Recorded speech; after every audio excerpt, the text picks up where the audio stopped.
now listening to Chill Gang Music. Please like and subscribe.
Ladies and gentlemen, good morning and welcome to the Invest in Gabon session, one of Africa's most promising energy markets. We're about to start in just 2 minutes. We'd like to give you a moment as, of course, this session will be fully bilingual.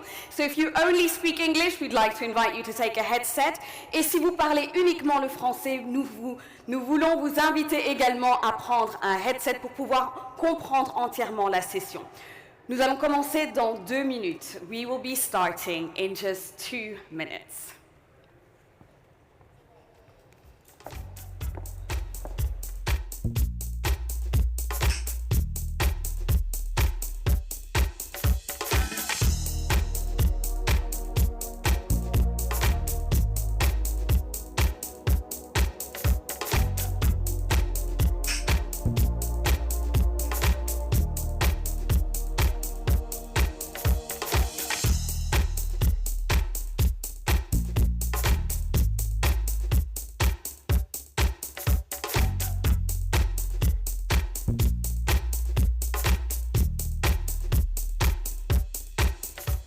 Mesdames et messieurs, bienvenue à notre session Investir au Gabon où nous allons plonger de façon plus approfondie dans le pays pour voir quelles sont les opportunités quand il s'agit du marché énergétique.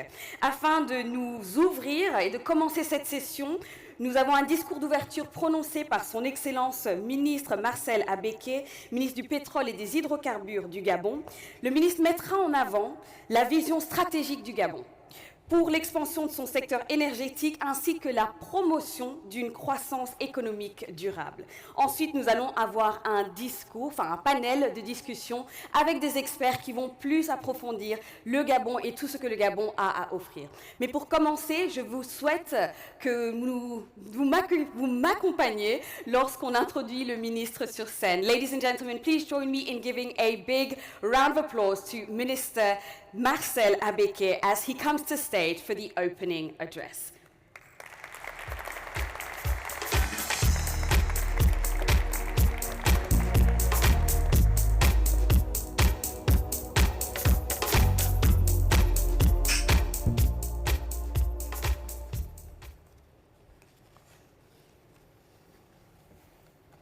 Je ne sais plus s'il faut le faire en anglais ou en français.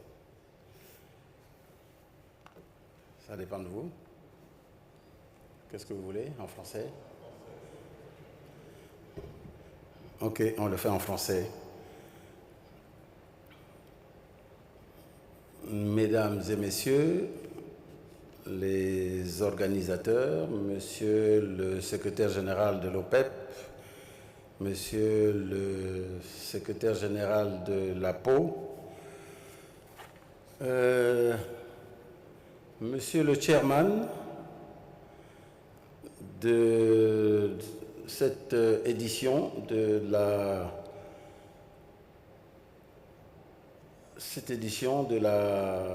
l'Africa Energy Week conférence.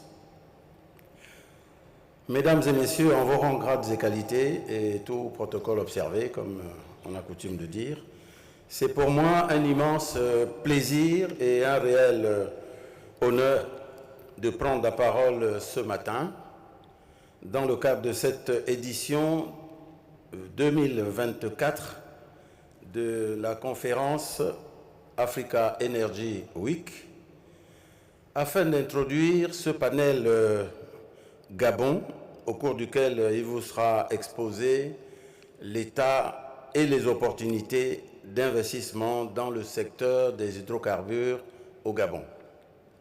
Permettez-moi avant toute chose de remercier les organisateurs de cette conférence nationale, cette conférence annuelle qui rassemble de nombreux pays africains sur la question cruciale de l'énergie.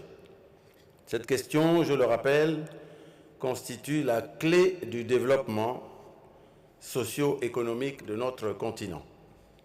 Je voudrais également souhaiter que ce panel Gabon soit l'occasion d'échanges francs, sincères et surtout productifs entre les experts gabonais qui m'accompagnent et l'auditoire et les potentiels investisseurs ici présents.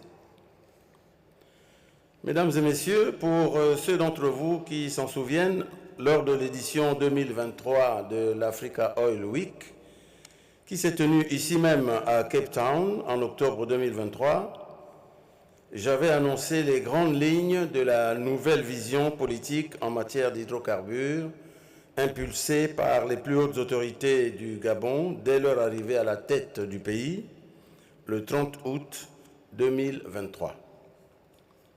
En partant du constat accablant du peu d'attractivité de notre bassin sédimentaire, en dépit d'un régime économique et fiscal plutôt favorable, consacré par le nouveau code des hydrocarbures, cette nouvelle vision encourage la réalisation d'investissements créateurs de valeur pour permettre l'augmentation de la production et le renouvellement de nos réserves dans un contexte marqué par la problématique de la transition énergétique.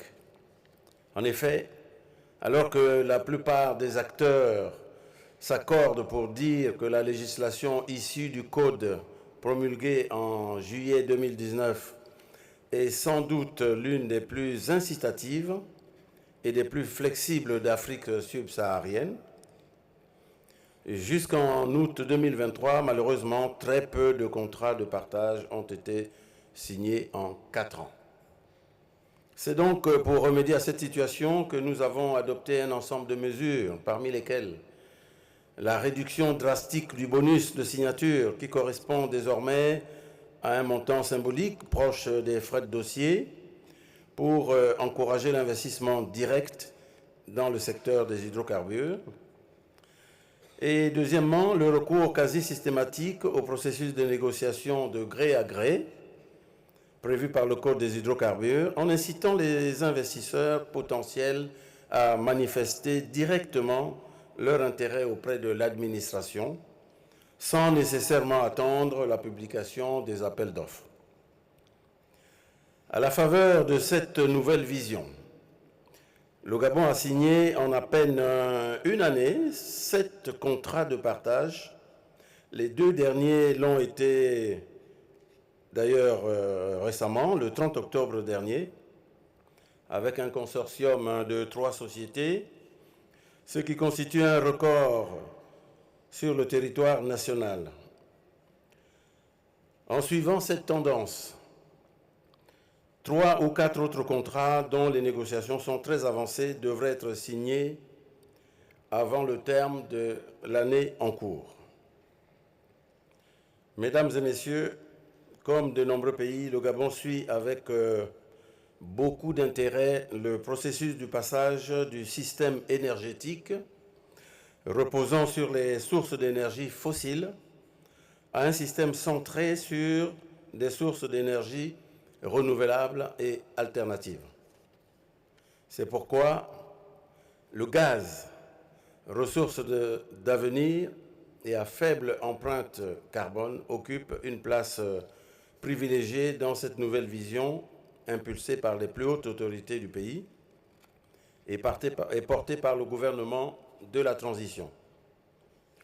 Cet intérêt pour le gaz se traduit notamment par le soutien et l'accompagnement accordé par le gouvernement à divers projets tels que la mise en service de l'usine de production de gaz butane à Batanga au large de Port-Gentil en vue de réduire les importations de gaz butane et de renforcer la fourniture aux ménages de ce produit essentiel. La finalisation de la centrale électrique à gaz de Mayumba pour renforcer les capacités électriques du sud du pays, où notamment de nombreux projets industriels sont envisagés.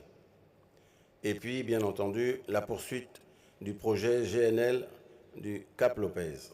Au plan sous-régional, le Gabon qui vient d'organiser du 23 au 25 octobre à Libreville la 4e édition de la Central Africa Business Energy Forum, CABEF, entend encourager la réalisation du projet CAPS, qui, en plus d'être un projet intégrateur à fort impact économique et social, constitue une infrastructure essentielle pour la lutte contre la pauvreté énergétique encore présente sur tout le continent. Mesdames et messieurs, je voudrais également vous rappeler à quel point ces rencontres annuelles entre les acteurs africains travaillant dans le secteur des ressources énergétiques en Afrique sont des opportunités immenses. Elles nous permettent de mieux nous connaître, de partager nos expériences et d'évaluer ensemble nos atouts, nos faiblesses et nos ambitions.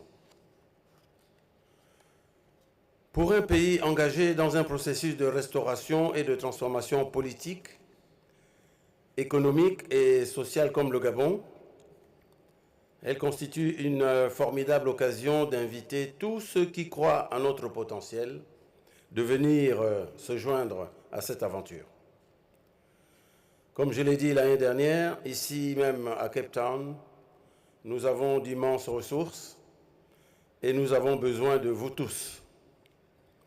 La mise en place progressive de nos institutions et la fin prochaine de cette période de transition permettra à notre pays de s'engager dans un processus de développement ambitieux, adossé à un environnement juridique totalement assaini, dans lequel la transparence et le refus de la corruption seront le gage de partenariats public-privé gagnant-gagnant.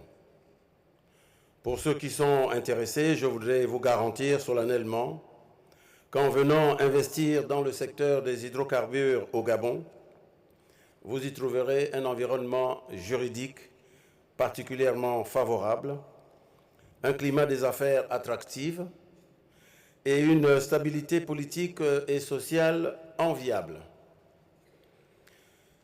Mesdames et messieurs, chers participants, en attendant de vous recevoir tous à Libreville pour approfondir avec vous les échanges que nous avons pu avoir de manière formelle ou informelle au cours de cette semaine, consacrée à la question de l'énergie en Afrique, je voudrais maintenant vous laisser au bon soin des experts et des panélistes qui, je l'espère vivement, vous édifieront sur le potentiel, les opportunités offertes par le bassin sédimentaire gabonais. Je vous remercie pour votre très aimable attention. Voilà.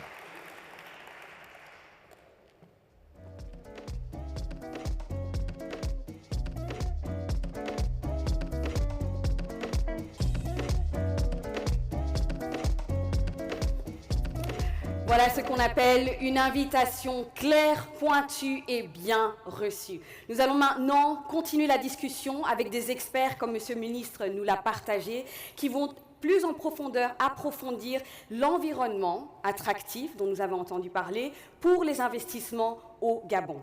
J'ai le plaisir d'accueillir sur scène Monsieur Etienne Kolly, directeur associé Upstream Intelligence de chez S&P Global Commodity Insights, et il nous fera part de ses panélistes.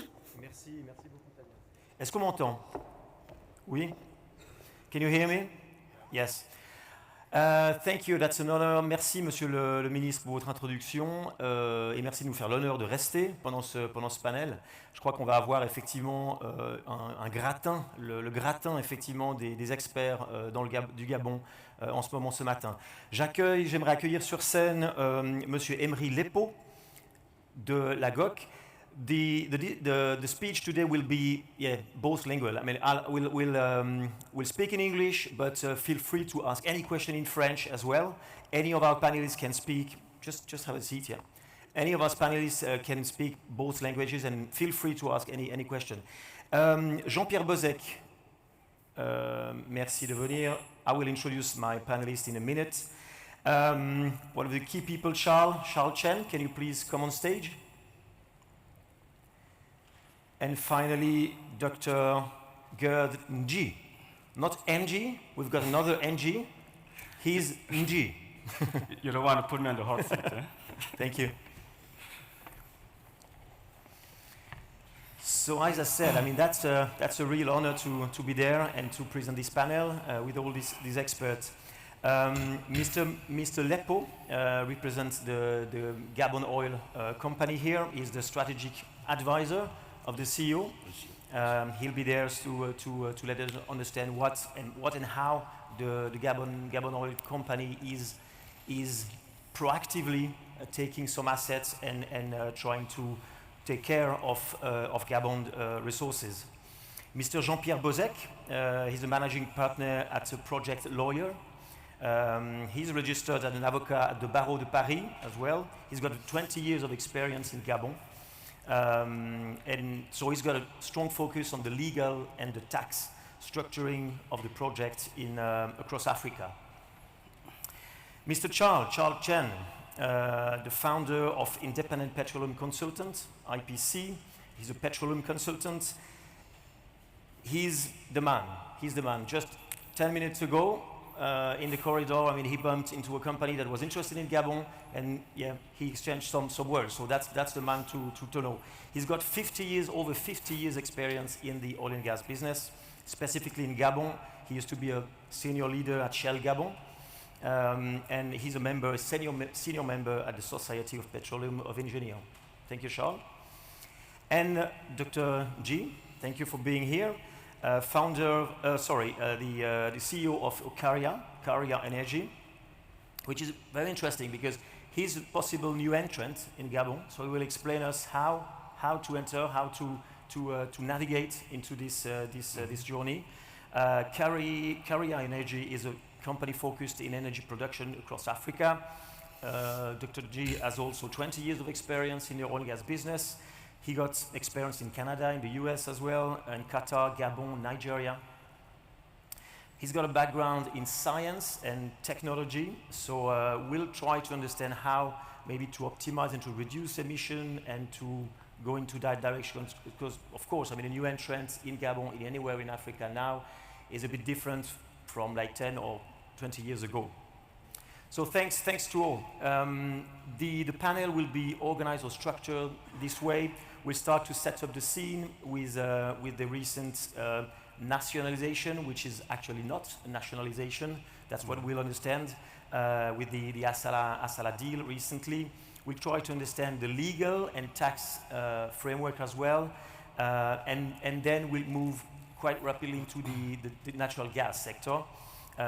What's the point there? How it will be revamped, etc. And then that will lead us to some of the energy transition.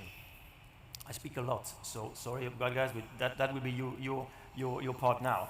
So about nationalization, I mean, of course we've heard about this deal about like the GOC taking over the Assala's assets earlier this year.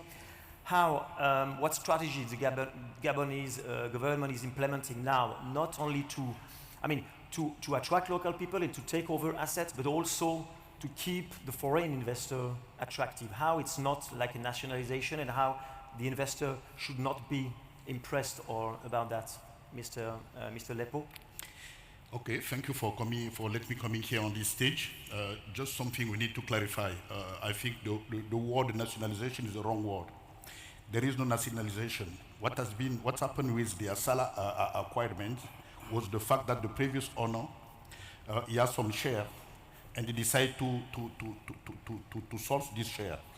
And Gabon Oil Company, via the government, they got the instruction to participate to this. We just use what we call the preemptive right in the hydrocarbon code that the minister just explained to you recently.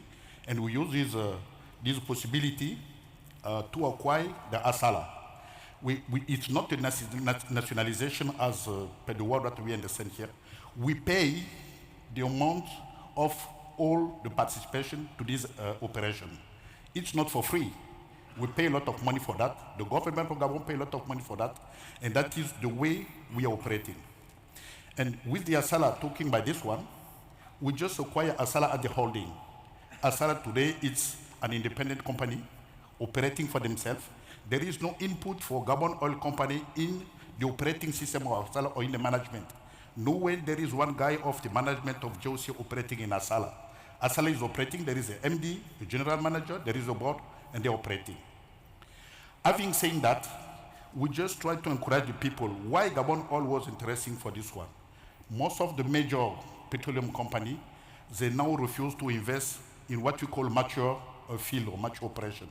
The role of the Gabon National Oil Company is to try to take over, if possible, of this small mature field to try to enhance and to continue the production of the Gabon company in terms of production. That is the way the strategy is, not to let all these mature fields abandon or close, but we try to operating them, not by, let's say, by empowering this company to continue in the same way. That is, regarding for Assala, is not a nationalization.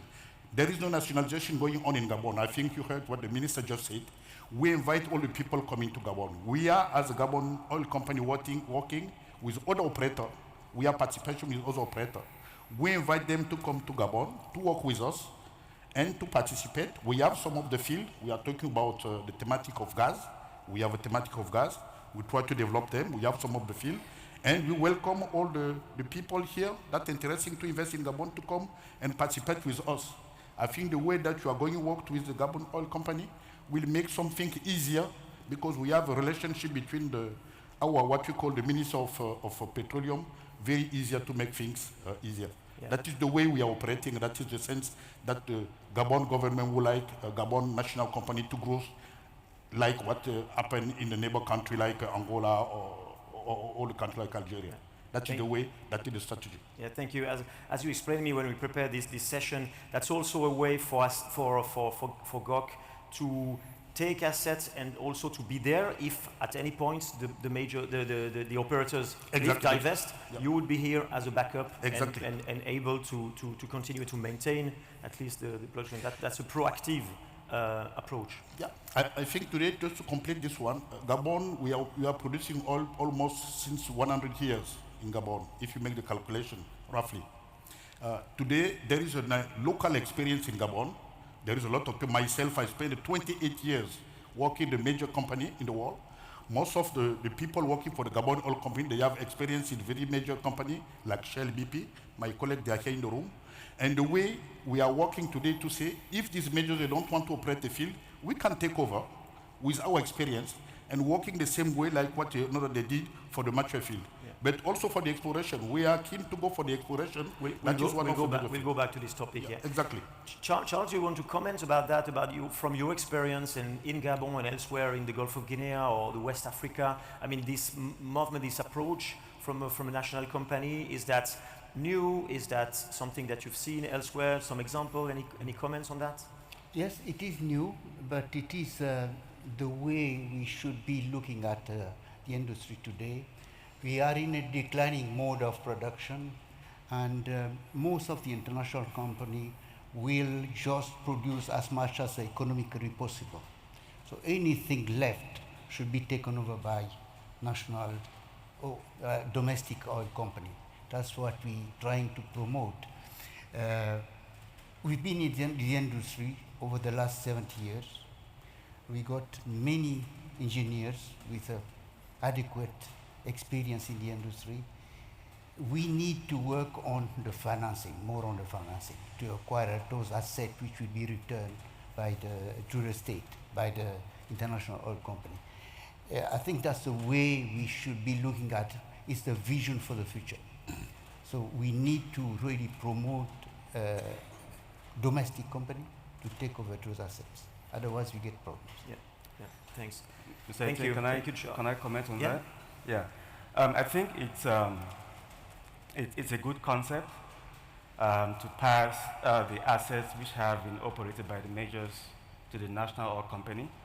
But there is also a twist in the way it is done, because if you look across sub-Saharan Africa, you have national oil companies that do not necessarily have the expertise to be able to operate certain assets. The good thing about GOC, because I worked in Gabon in my previous life, is that lots of the expertise in GOC previously worked for Shell and other international oil companies. But then when you look at a company like Carrier Energy, which wants to get into an asset, you also expect to have a certain level of financial commitment from the local enterprises.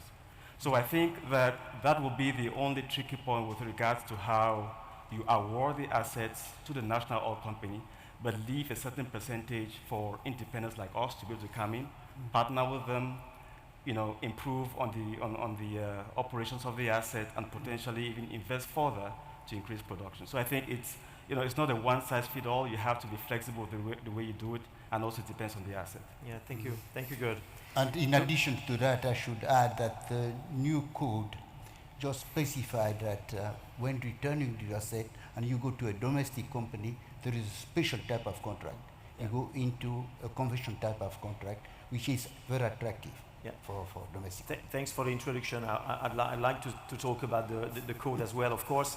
In July 2019, the Gabon has adopted a new petroleum code that introduced some more attractive fiscal terms compared to the previous one, the code 2014. Actually, it was rather like a correction, like a small adjustment, not small, but adjustment to the previous one. Jean-Pierre Bozec, could you maybe elaborate on that and explain the framework, the incentives, something tangible that people could understand for local and for foreign investors, of course. Yeah, sure. What's the new? Thanks for the question. Is it working? Yeah. After 30 years of experience in Gabon, in fact, one of the main incentives in most of the country and amongst all Gabon is the stability. I'm pure product of stability, 30 years in Gabon, 25 years as resident.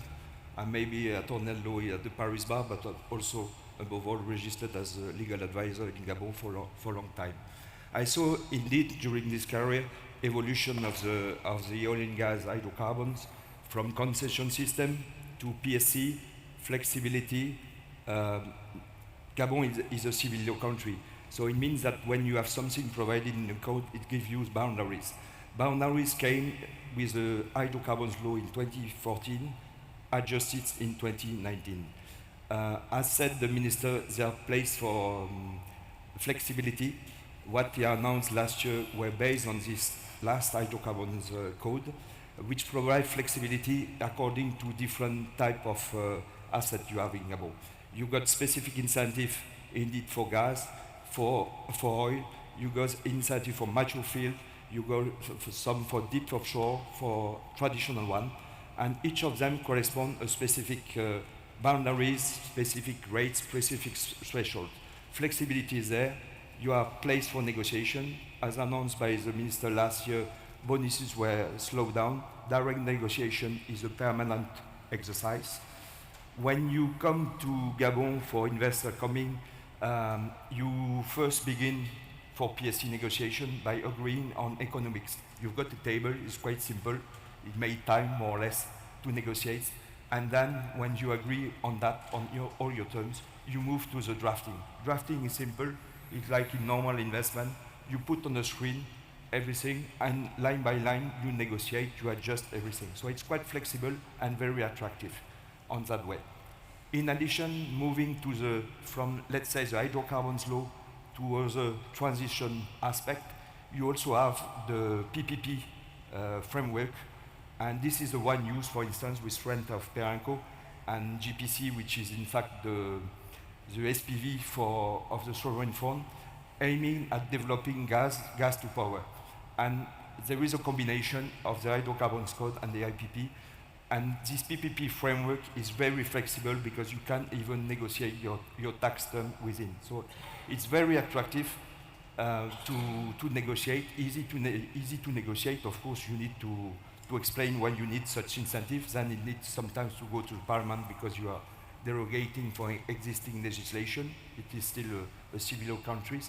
And in addition to that, we heard about project in Pont-Gentil, especially for the free zone area, where there are projects for refinery, for fertilizer plant, and things like that. And this gives us another framework with additional incentive, with exemption, tax holidays period, etc. If you have such a project of, let's say, midstream or downstream project, that's the place. So, yeah. Please, for those who want to have more details on the framework, the Minister of Petroleum is distributing this. This is published every year. And you got details on the tax rate and things like that on the oil and gas framework. Thank you, Jean-Pierre. My panelists are brilliant because they introduce the next topic. We'll go to the natural gas, actually, because just roughly, I mean, about oil. Gabon is the seventh oil producers in Africa, producing more than 220,000 barrels a day, roughly. But what about gas? Gas is perceived as a bit neglected so far, a lot of flaring, etc. But and now, of course, it's changing. So how Gabon, we'll try to understand how Gabon is moving into that direction. So maybe back to you, Mr. Lepo. What do you envision as for natural gas in Gabon Oil, like strategically in terms of your company and the country as an introduction? Okay, I mean... And we'll go into detail, I mean, into specific use of gas, etc. later, but yeah, the context. I think recently that has been mentioned here. There was a CABEF held in Libreville recently. Teams of the GOC, Gabon Oil Company, participate to this CABEF, and they show exactly the project that GOC has today. Just to give some details, we are the owner of one of our fields called Mbumba. We have Alumbe. It is a gas field that is belong to GOC today.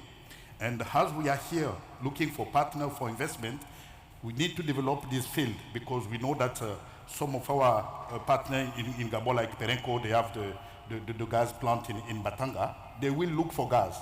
We have a field where we have some gas.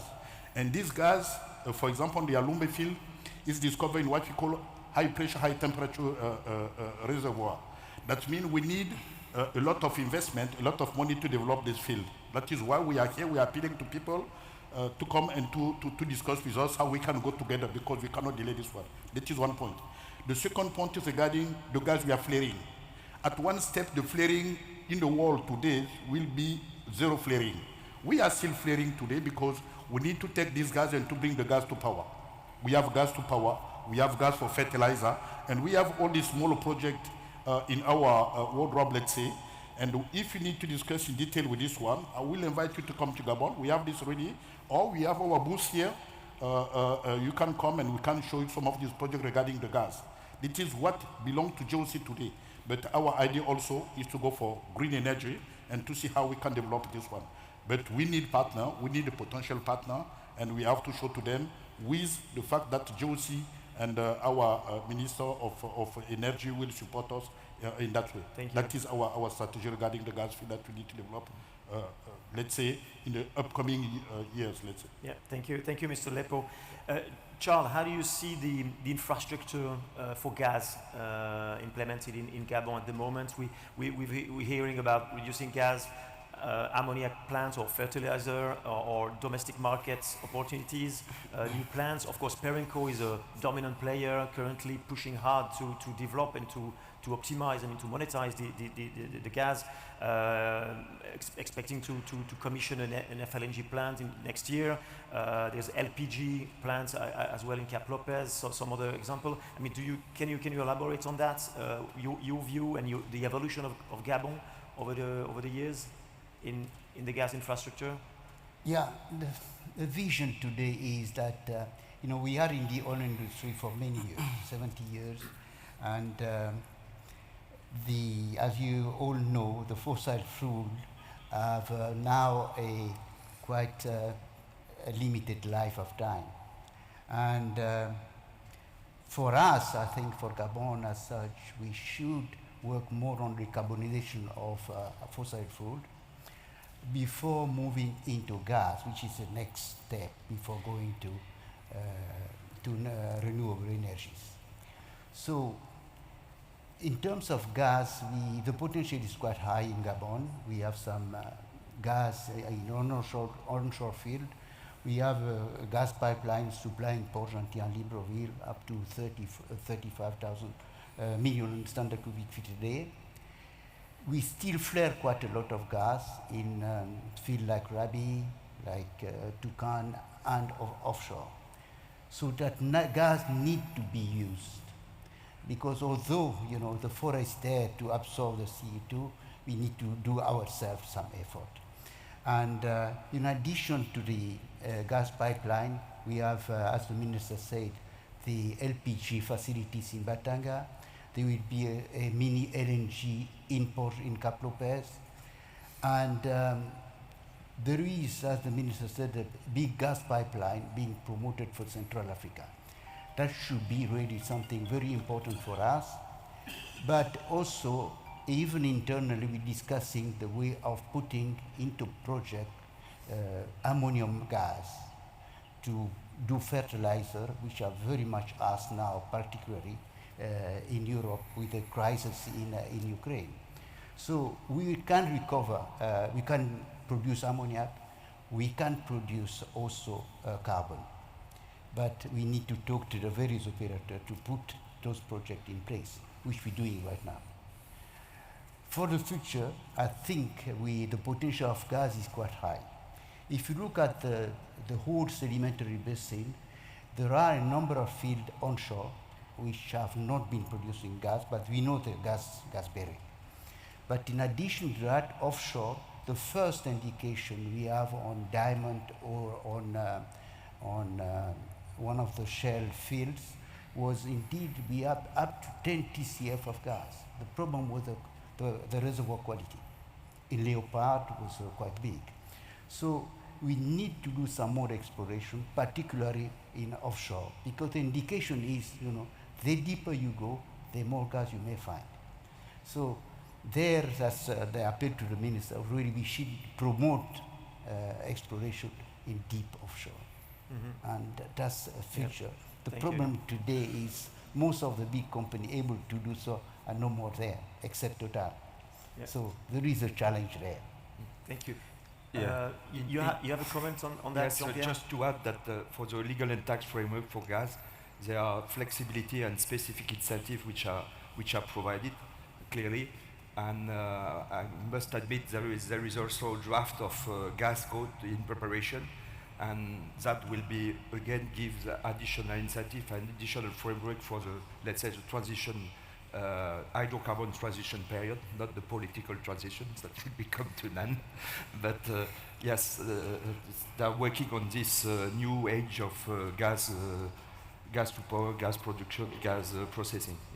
That's really important. Yeah, the code is also aligned with the gas monetization and with the combination of, as I said, the PPP framework. Yeah. Yeah.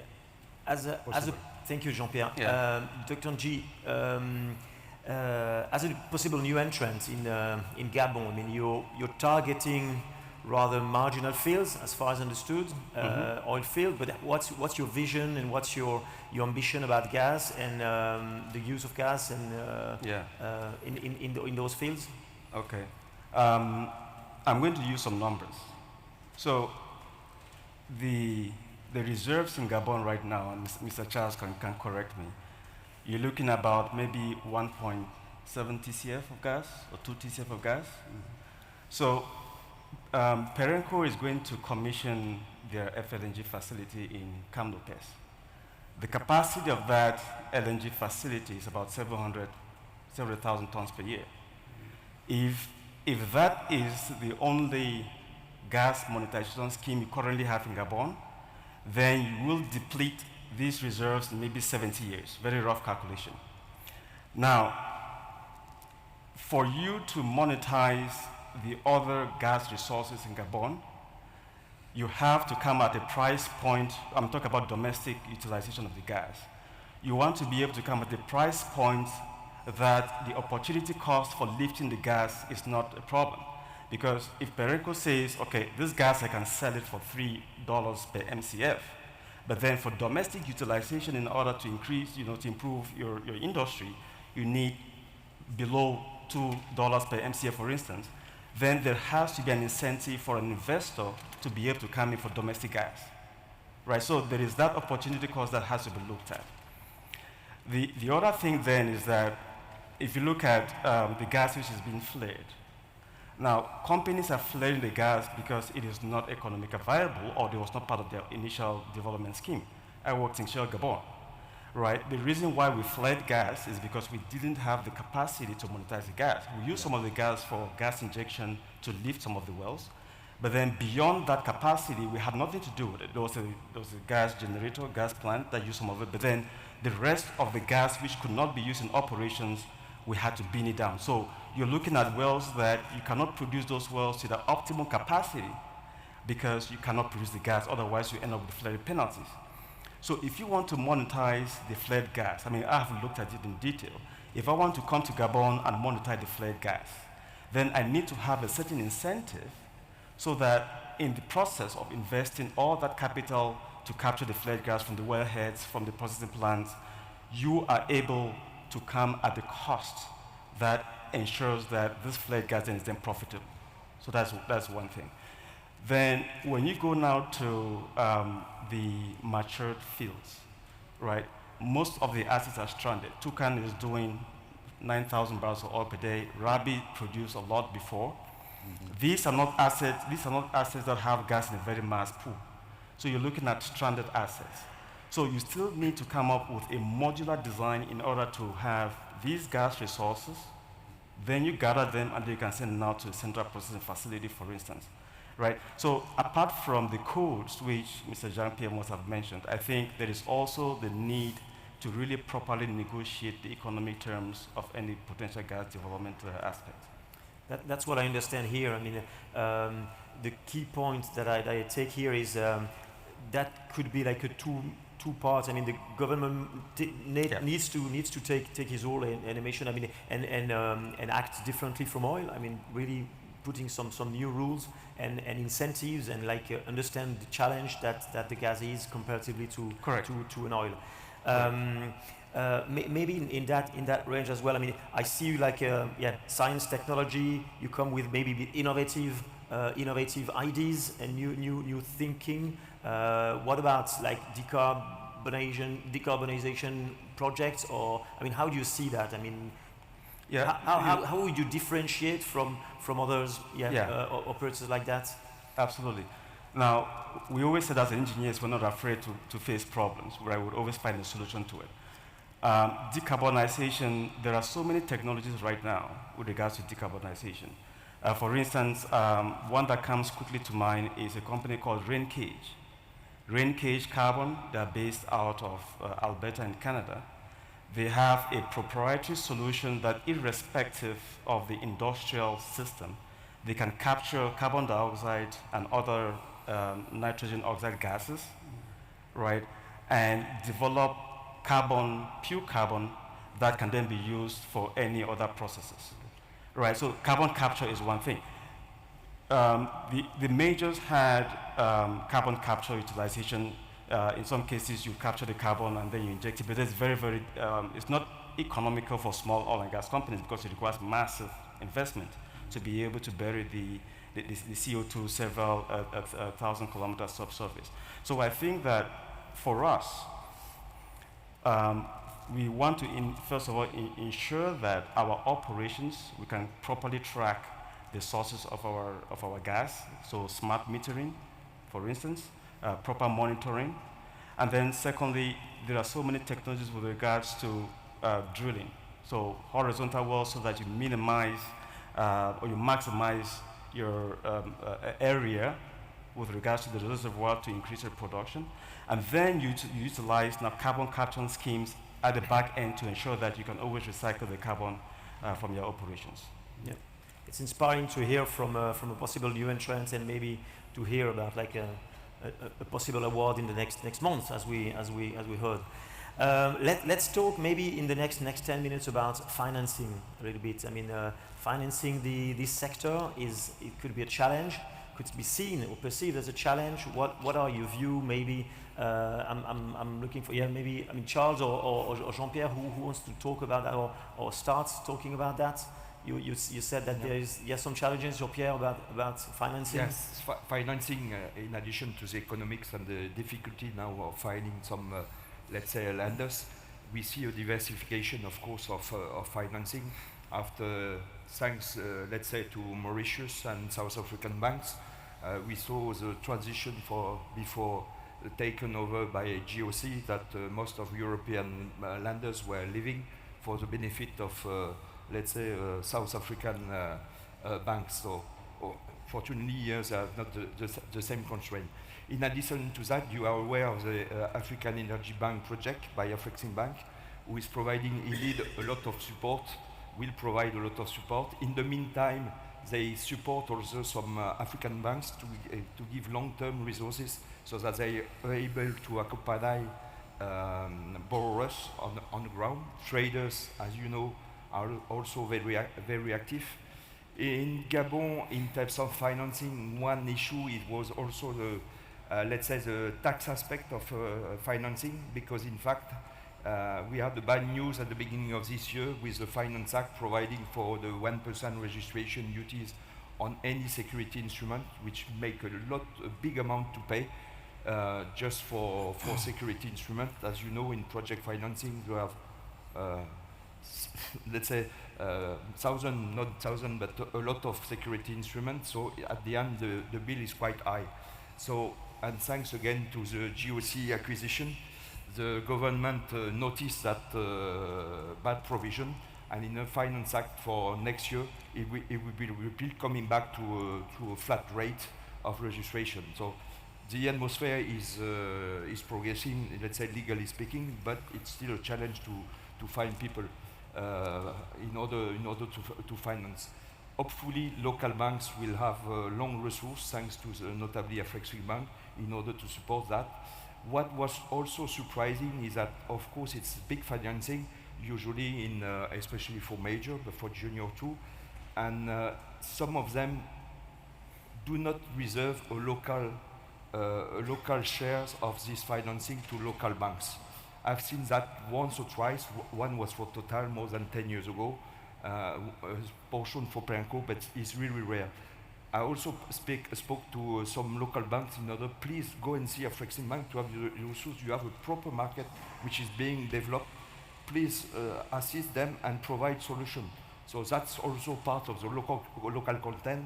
Of course, as you can imagine, I'm not coming from born in Gabon, but I spent my life there, and someone called me the Gabonese albinos, but we try to promote all of these local content things, because they, as you said, someone said, the resources are there. The willingness incentives sometimes need to be made, additional training, because it may be new business for local banks in order to afford going into this oil and gas market, but it's achievable, let's say. Yeah, thanks. Charles, do you want to elaborate on that? I know you're involved. You're part of a pilot project that might emerge. I mean, for the gas reason, is financing an issue, or how do you see Gabon, like in the West Africa picture about financing, how it's perceived, or? In our industry today, the bank have refused to finance exploration. They don't want to finance exploration. However, if you have a project like a gas project, that's no problem. The financing will be there. So I really believe if you were to go enter into a gas project, and which we should, and the finance will not be a problem. Technology will be the problem. Okay. You said it's impossible to explore. No, you want to comment? Yes, I just want to elaborate a little bit on the financing. The experience we got when we acquired Assala is that the fact that most of the major banks, they would like to compare this type of project, knowing that today with the environment changing, with the climate changing, they don't have any more, let's say, the intention to invest in oil and gas, let's say like this. And I think what we are seeking here is the finance for south to south. I think we discussed with a lot of banks in Africa, even though locally in Gabon, but the fact that you need forex, you need dollars, you need euros to finance all this one, that is a very, very big showstopper. And that is why maybe we need to have maybe south to south investors that are coming, or maybe the people from the Middle East to come, because the criteria what they will apply for us, for a company like Gabon Oil Company, will be the same like for BP. Somehow we need to be pragmatic and realistic for what we want to today. If you want to invest, we need to say, okay, as a company like Gabon Oil Company, we only can put at stake what we have. We are not going to put at stake what is belong to the government, to the country, only, let's say, our own production, for example, that we can put at stake. That means the criteria should also to be reviewed by all these who want to finance project, even the green project in country, especially in Gabon or in other countries. These criteria, I'm not a finance man, but I think they have to review some of those criteria to make them more attractive also for us to come to discuss with them. Because a lot of them are coming to propose a lot of money. At the end, when you sit down together and you have to do the KYC or the due diligence, that is where you stop with all these projects and they have to go away. And when we go from the top, the people are asking us, why this guy or this company come and you are not able to get the finance for them? Because the criteria sometimes are not achievable from us. That's the point. Yeah, thanks. Etienne, if I could make a comment on the financing. If you want to do a gas to power project, you'll be looking at an EPC-FM type structure. Now, most of the companies that will do the EPCM, they would expect that whoever is the recipient of the electricity, for instance, if it is a state-owned company that takes the electricity and then distributes it or sells it to the citizens, they would expect to have that certainty with regards to the contractual agreements. If you look, for instance, at Guyana, for instance, they have a project, the gas comes from offshore, I think it's the Exxon field. They've built a gas to power plant, but then there is an existing 20 to 25 year contract to ensure that the contractor gets their money paid, so the long-term contracts for the gas utilization. So if you come to Africa, especially sub-Saharan Africa, where we need lots of power, you can have a company that can come and do the EPCM. But then if you don't have guarantees with regards to the payment of electricity, the payment to the company so that they can recoup their investment, then you don't have a deal. So I think it is very important, because we have gone out there and searched for companies that can do that. We have them, right? They have the money to do the infrastructure. But then if there is no guarantee with regards to the payment, right, from the electricity which comes from the power plant, then you're not able to have a project. So I just want to make a point on that. Thank you so much. Yeah, another question that's really, yeah. Yeah, on the financing, on such aspect of take or pay or securing the, let's say, the revenue, in Gabon there are a lot of projects. One is a big dam project, King Eleven, developed by Meridian. The IPP Mayumba is one of the other. The state is guaranteeing. We found solution in order to give proper security to lenders or to investors. Sometimes the state is supporting through direct agreement, through delegation of payment, through the national energy company. So that has been envisaged and it's practically done at the moment, with some escrow account, with taxation. Yeah, solution exists. Thanks so much. We've got 10 minutes again yet. I just want to touch the points on exploration. You said quite difficult yet to finance, of course, as everywhere. I think there's a lot of frontier acreage still, certainly in the deep offshore as well. Would GOC be a partner in exploration as well, or only on existing producing assets? I mean, that's a question. How a possible investor could see the GOC participation in that? No, I think today we are focused more on to produce the mature field that we have today, but we cannot only rely on that one. For the future, we are keen to participate in the next round that the minister just highlighted here. If you can take some participation in deep offshore or in offshore exploration, even though in onshore exploration, there is some area when we have to run maybe seismic or to rerun the seismic that has been run 20 years ago and to do the analysis, we are very keen to call them to participate with that one. That is what GOC would like to do. It's not only producing what is existing, we need to prepare also the future for a company like GOC, also for the Gabon production. Thank you. You notice that the panelists are really communicative, really easy to approach, and these are the guys again. So I'd like for the next 8 minutes, to open the floor, maybe to some questions. N'hésitez pas à poser vos questions en français aussi. Chacun pourra intervenir et comprendre en fait ce que vous dites. Donc, est-ce que vraiment j'ouvre le floor de manière un peu improvisée, mais voilà, sentez-vous libre. On a vraiment dit ces derniers jours que le dialogue crée les deals et crée les interactions. Donc n'hésitez pas, je pense ou j'espère que nous avons un micro qui peut se balader dans la salle. There's one question here. Could you bring a mic or... And could you please just introduce yourself in one word? Just name and who, where you in? Yes, hi. It's less of a question and more of a sort of promotion, as it were, and an opportunity to talk to Marcellin, the Gabon Oil Company. Sorry, we can't hear you. So maybe a bit louder. Yes, hello. Is that better? Okay. Yeah. So my name is Darren Lucas. I represent a company called Octavia Energy. We are a private company out of Dubai, family business, and we're interested in opportunities in Gabon. And basically, I'm interested in talking to Marcellin about working with him potentially in the onshore fields as part of the acquisition from Assala, which took place very recently.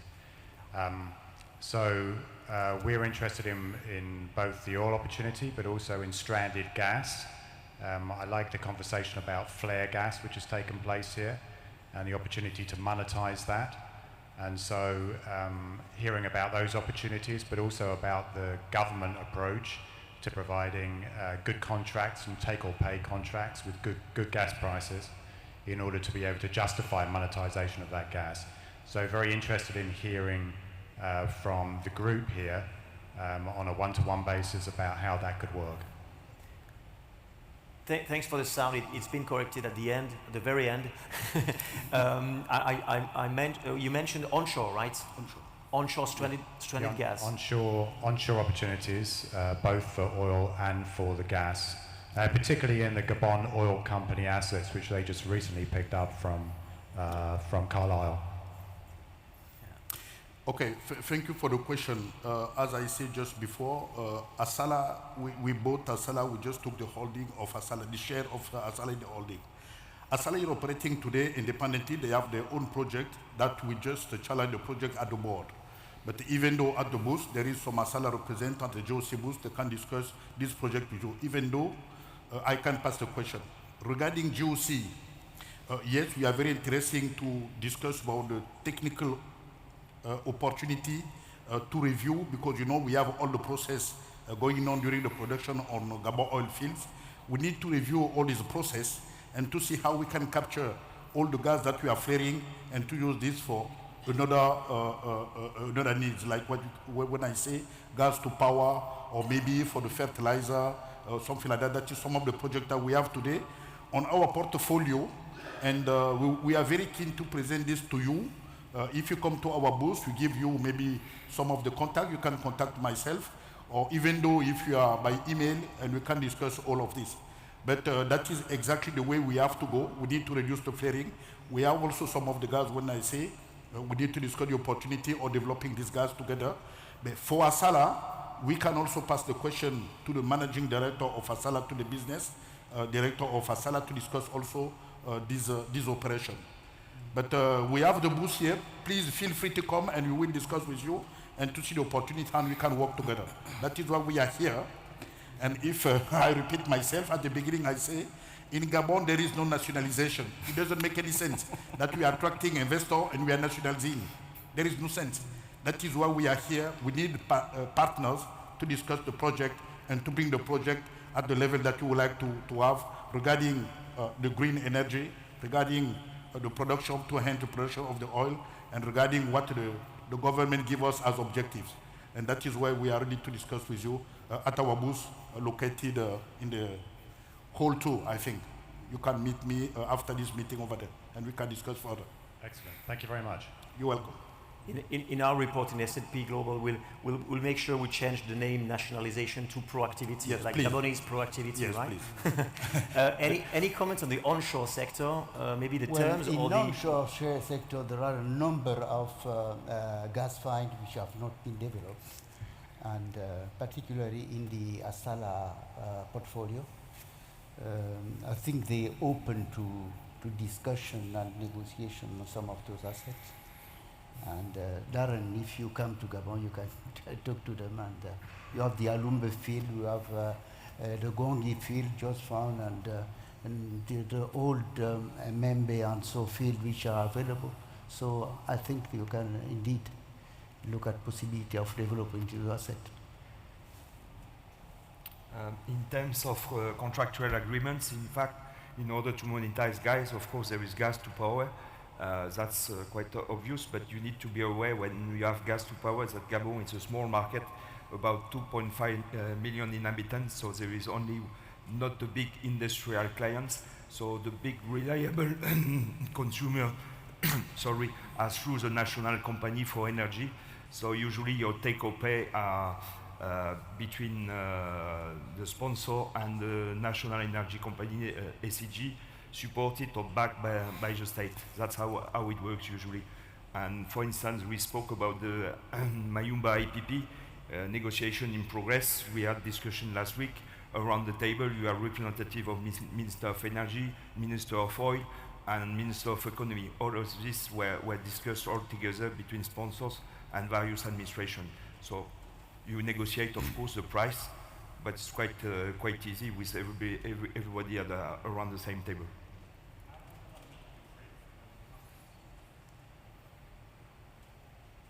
Maybe you'll be able to continue. Like we'll end up in 2 minutes, but you'll be able to reach them afterwards. Last word from you, Gerd and G, about onshore, offshore. Do you see like two different Gabon or one single? I mean, any opportunities for you, or what's your view on that? I'm glad the minister is here and his entourage. We did identify a couple of onshore blocks. I've even worked with my very good colleague here, a friend. We've identified some onshore blocks in Gabon. As I mentioned as well, I have prior knowledge with the geology of Gabon, so it's very attractive to us. And so we're really looking forward. To some of the identified blocks, onshore as well as shallow offshore. And I think it will be good to meet my fellow panelists here from GOC to see how we can most probably collaborate to be able to develop those assets. There is one thing that having the blocks, is different from monetizing the blocks, right? So we have to be able to speed up the acquisition of assets in Africa, in Gabon. We have to be able to speed up the acquisition of assets. We have to be able to speed up the processes so that investors don't have cash lying down and then they get desperate and they move somewhere else, right? This is a very, very competitive environment we are right now. We have very small windows sometimes for financing. So once we identify assets, I think it is to the onus of the governments to be able to make sure that they can quickly award the blocks, award the licenses, and ensure that we have the right partnership to be able to monetize the blocks. Thank you. Merci. Merci beaucoup. Je vais conclure en français. Je crois qu'aujourd'hui, on a compris un peu mieux la démarche dans laquelle le Gabon s'inscrit en ce moment, comment le régime légal, le régime de taxes en fait est mis en place, et puis comment effectivement le gaz peut être monétisé, comment peut être optimisé, et surtout, en fait, très important, je pense qu'aujourd'hui, le message clé, c'était de rencontrer ces personnes. Maintenant, vous avez des visages sur les personnes clés à rencontrer. On a l'honneur, effectivement, d'avoir son Excellence, le ministre ici présent, et merci encore de votre présence jusqu'au bout pour ce panel sur le Gabon. Merci infiniment. On était dans le stage Léopard, qui est aussi le nom d'un champ de gaz non développé au Gabon, donc on est complètement alignés aujourd'hui. Donc ça, c'était fabuleux. Je vous demande d'applaudir fortement mon panel. Merci beaucoup.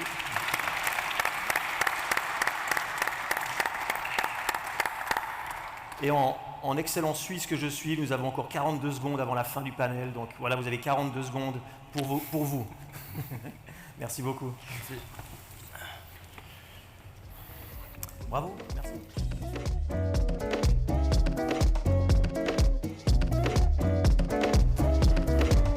Nous voulons vous inviter à prendre une photo de famille. Mesdames et messieurs,